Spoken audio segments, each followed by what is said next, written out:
लोकसभा चुनाव 2024 से पहले तमाम विपक्षी दलों ने INDIA ब्लॉक बनाया, यानी इंडिया गठबंधन।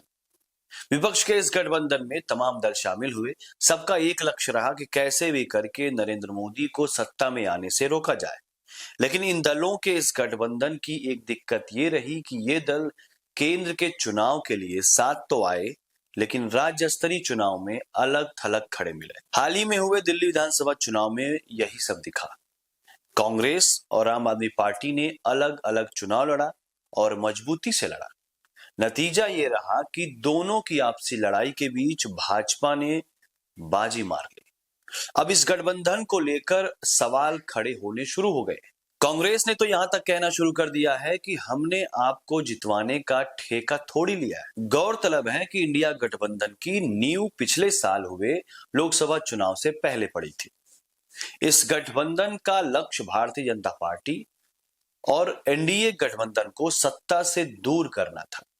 कई मीटिंग्स हुई, विचार विमर्श हुए और इंडिया गठबंधन के दलों के बीच ये सहमति बनी कि सभी एक साथ आम चुनाव में उतरेंगे, यानी लोकसभा के चुनाव में उतरेंगे। इसके नतीजे भी सकारात्मक रहे और इंडिया गठबंधन ने बीजेपी को बड़ा बहुमत पाने से रोक दिया।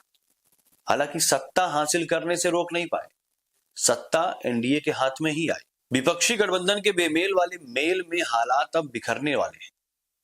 कई मामलों में तो इंडिया गठबंधन के दलों के बीच तनातनी भी देखी जा चुकी है। इसमें सबसे प्रमुख राज्य स्तर के मामले थे। मामला बिगड़ने लगा और बात मीडिया में आने लगी तो इस गठबंधन में शामिल दलों ने राग अलापना शुरू कर दिया कि इंडिया गठबंधन केंद्रीय स्तर पर है, राज्य स्तर पर नहीं है और इसका राज्य स्तर पर होने वाले चुनाव से कोई लेना देना ही नहीं है। वैसे इसका सबसे बड़ा असर हरियाणा विधानसभा चुनाव में देखने को मिला, जब आप और कांग्रेस ने अलग अलग चुनाव लड़ा। इसके बाद दोनों पार्टियों ने दिल्ली विधानसभा चुनाव में भी अलग होकर चुनाव लड़ा। इसका नतीजा क्या रहा, ये सबके सामने है। दोनों ही राज्यों में भाजपा सत्ता हासिल कर चुकी है और विपक्ष सिर्फ हाथ मलता रह गया। अब विपक्ष के कई नेताओं ने नाराजगी जतानी शुरू कर दी है। विपक्षी गठबंधन की लगातार हार को लेकर लोग आपसी फूट को कारण बता रहे हैं। जम्मू और कश्मीर के CM उमर अब्दुल्ला ने दिल्ली चुनाव के नतीजों पर एक लाइन का सोशल मीडिया पर एक पोस्ट किया और कहा, और लड़ो आपस में। मतलब उन्होंने न तो कोई विषय बताया और न ही किसी का नाम लिया, बस दिल्ली चुनाव के नतीजों पर एक तंज कस दिया। उधर शिवसेना यानी उद्धव ठाकरे गुट की शिवसेना ने दिल्ली चुनाव के नतीजों पर अपना रिएक्शन दिया और कहा कि अगर आम आदमी पार्टी और कांग्रेस अलग अलग न लड़ते तो नतीजे कुछ और होते। इसके अलावा शिवसेना नेता संजय राउत ने कहा कि आम आदमी पार्टी और कांग्रेस की राजनीतिक प्रतिद्वंदी बीजेपी है, दोनों को साथ आना चाहिए था। अगर दोनों साथ आए होते तो बीजेपी की हार गिनती के पहले घंटे में ही तय हो जाती। वहीं कम्युनिस्ट पार्टी के डी राजा ने कहा, ये इंडिया गठबंधन की पार्टियों के बीच एकता न रहने के कारण हुआ। दिल्ली चुनाव के नतीजे एक सीख दे रहे हैं। इस तंज में सबसे बड़ा हमला तो कांग्रेस ने ही किया है। कांग्रेस प्रवक्ता सुप्रिया श्रीनेत ने अपने सोशल मीडिया अकाउंट X पर एक वीडियो शेयर किया है, जिसमें वो एक न्यूज चैनल पर कहते हुए दिख रही हैं कि आम आदमी पार्टी को जितवाने का ठीकरा हमने नहीं उठा रखा है। आम आदमी पार्टी अपनी विफलताओं के चलते ये चुनाव हारी है। आम आदमी पार्टी को जिताने का ठीकरा हमने नहीं उठाया हुआ है।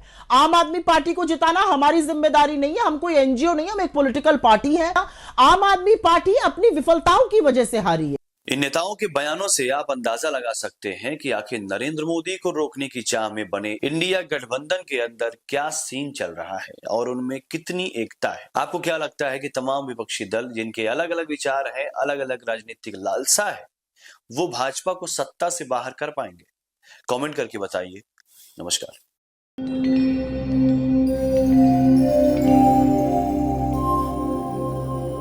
टीवी द्वापरा संभवामि युगे युगे।